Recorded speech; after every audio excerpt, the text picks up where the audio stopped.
Hello, मेरा नाम doctor Dinesh है और स्वागत है आपका हमारे एजुकेशनल चैनल पे। पिछली वीडियो में जो कि हमारे इस सीरीज़ की पहली वीडियो थी, उसमें मैंने आपको बताया कि आप 10वीं और 12वीं के बाद कौन सा सब्जेक्ट ले सकते हैं। अगर आपने वो वीडियो नहीं देखी है तो वीडियो का लिंक ऊपर दिया हुआ है, आप इस पर क्लिक करें और अभी जाकर देखें उस वीडियो को। उस वीडियो में मैंने आपको बताया कि आपको अपना सब्जेक्ट अपने इंटरेस्ट के हिसाब से लेना चाहिए। अगर आपको अपने इंटरेस्ट के बारे में पता है तो सही है, आप अपने फेवरेट सब्जेक्ट बहुत आराम से ले सकते हैं। लेकिन बहुत सारे स्टूडेंट ऐसे होते हैं जिनको अपने फेवरेट सब्जेक्ट के बारे में पता नहीं होता है, और ये वीडियो मैंने उन्हीं स्टूडेंट्स की हेल्प करने के लिए बनाई है कि आप अपना फेवरेट सब्जेक्ट कैसे पता लगा सकते हैं, आपका इंटरेस्ट किस सब्जेक्ट में है, इस बात का आप कैसे पता लगा सकते हैं। तो चलिए शुरू करते हैं इस सीरीज का दूसरा पार्ट, अपने इंटरेस्ट का पता कैसे लगाएं। सबसे पहला पॉइंट है सेल्फ एनालिसिस, सेल्फ डायग्नोसिस, यानी अपने अंदर झांक कर देखना, अपने आप से पूछना कि मेरा फेवरेट सब्जेक्ट क्या है, मुझे आगे क्या करना चाहिए। आप अपना सेल्फ एनालिसिस कैसे कर सकते हैं? इसके लिए आपको अपने ऊपर लॉकडाउन लगाना होगा, यानी सेल्फ इम्पोज्ड लॉकडाउन। आपको फिर एक लिस्ट बनानी होगी कि मैं किन किन सब्जेक्ट में मेरा इंटरेस्ट है। फिर दूसरा एक कॉलम बनाना पड़ेगा कि मैं किन सब्जेक्ट में मुझे लगता है कि मैं कंफ्यूज्ड हूँ कि मेरा इंटरेस्ट है कि नहीं है। अब जो दूसरी लिस्ट जो आपने बनाई है जिसमें आपको लग रहा है कि मेरा शायद इनमें इंटरेस्ट है कि नहीं है, आप अपनी जो 10वीं की क्लास की जो बुक्स हैं उनको उठाइए और उन सारे सब्जेक्ट्स जिनमें आपको लगता है, आपको डाउट है कि आपका इंटरेस्ट है या नहीं, उनको हर रोज़ कम से कम 3 से 4 घंटे पढ़िए, लगातार 15 दिन तक। और ये 15 दिन में आपको पता चल जाएगा कि आपका इंटरेस्ट किस सब्जेक्ट में है। अगर 15 दिन में आपको पता न चले तो फिर अगले 15 दिन तक इस प्रोसेस को कंटिन्यू रखिए, और मुझे लगता है कि 1 महीने में तो आपको पक्का पता चल जाएगा कि आपका इंटरेस्ट कौन से सब्जेक्ट में है। अगर अभी भी आपको पता न चले तो फिर हम क्या कर सकते हैं? अगर सेल्फ इम्पोज्ड लॉकडाउन से भी आपको पता नहीं चलता है कि आपका इंटरेस्ट किस सब्जेक्ट में है, आपका फेवरेट सब्जेक्ट कौन सा है, आपको कौन सा सब्जेक्ट लेना चाहिए, तो अगला स्टेप है अपने टीचर से बात करना। देखिए, आपके टीचर वो आपको बहुत अच्छी तरीके से समझते हैं, आप जानते हैं कि आपकी स्ट्रेंथ कौन से सब्जेक्ट में है, आपका वीक कौन सा सब्जेक्ट है। तो जो भी आपका फेवरेट टीचर है, आप उनसे मिलिए, उनसे राय लीजिए, पूछिए कि सर मेरा कौन सा सब्जेक्ट में जो है मैं वीक हूँ, कौन से सब्जेक्ट में मैं स्ट्रॉन्ग हूँ, और मुझे अपने फ्यूचर के लिए कौन सा सब्जेक्ट चूज करना चाहिए। मैं मानता हूँ कि आपके टीचर आपको बहुत अच्छी सलाह देंगे और आप शायद अपना फेवरेट सब्जेक्ट चूज कर पाएंगे। आप अपने सब्जेक्ट के सीनियर से मिल सकते हैं।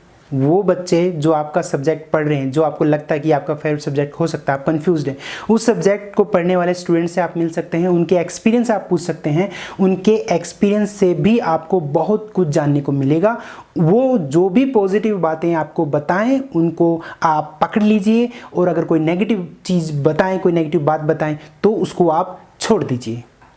आप अपने पेरेंट्स से भी बात कर सकते हैं। आपके पेरेंट्स भी आपको बहुत अच्छे से समझते हैं, बहुत अच्छे से जानते हैं कि आपके स्ट्रॉन्ग और वीक पॉइंट्स क्या हैं, तो वो भी आपको बहुत अच्छी सलाह देंगे। सो आपको अपने पेरेंट्स से भी अपने करियर के बारे में बात करनी चाहिए।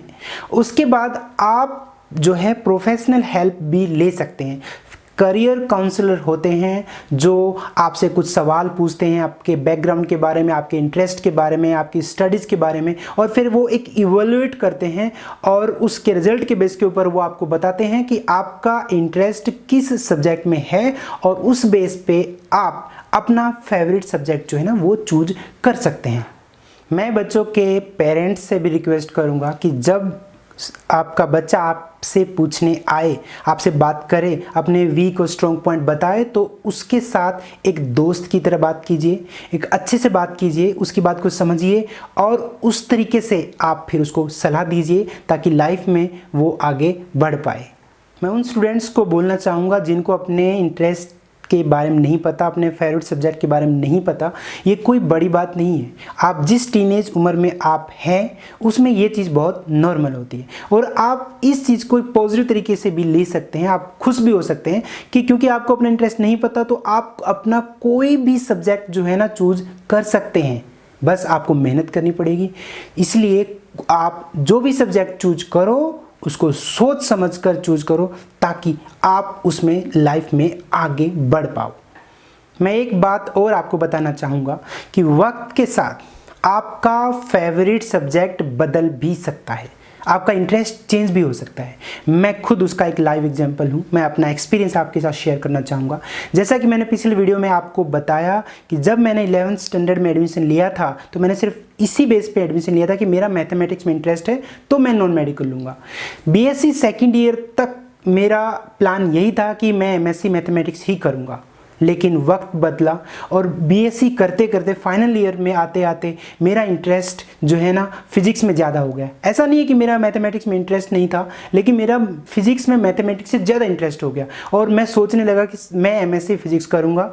और बीएससी फाइनल करने के बाद मैंने ये तय कर लिया कि मैं एमएससी फिजिक्स ही करूँगा। जब बीएससी करने के बाद जब सब स्टूडेंट्स जो है वो फॉर्म भर रहे थे एंट्रेंस एग्ज़ाम के लिए डिफरेंट यूनिवर्सिटीज़ में, तो बहुत सारे बच्चे सब स्ट्रीम में भर रहे थे, भाई एमएससी फिजिक्स का भी, केमिस्ट्री का भी, मैथ्स का भी, और ऐसा बोल रहे थे यार किसी में एडमिशन हो जाए उसी में ले लेंगे। लेकिन मैंने ऐसा नहीं किया।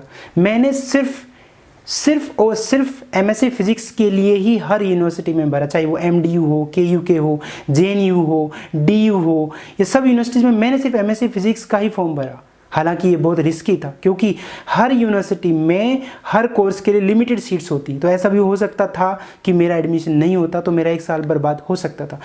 बट पता नहीं क्यों मुझे ऐसा लग रहा था कि मैं जो है ना मेरा एडमिशन हो जाएगा फिजिक्स में, और लकीली मेरा एडमिशन 2 यूनिवर्सिटीज़ में हुआ, महर्षि दयानंद यूनिवर्सिटी रोहतक और कुरुक्षेत्र यूनिवर्सिटी कुरुक्षेत्र में मेरा एमएससी फिजिक्स में सिलेक्शन हुआ एडमिशन के लिए। और मैंने फाइनली कुरुक्षेत्र यूनिवर्सिटी कुरुक्षेत्र में 2007 में एमएससी फिजिक्स में जो है एडमिशन लिया।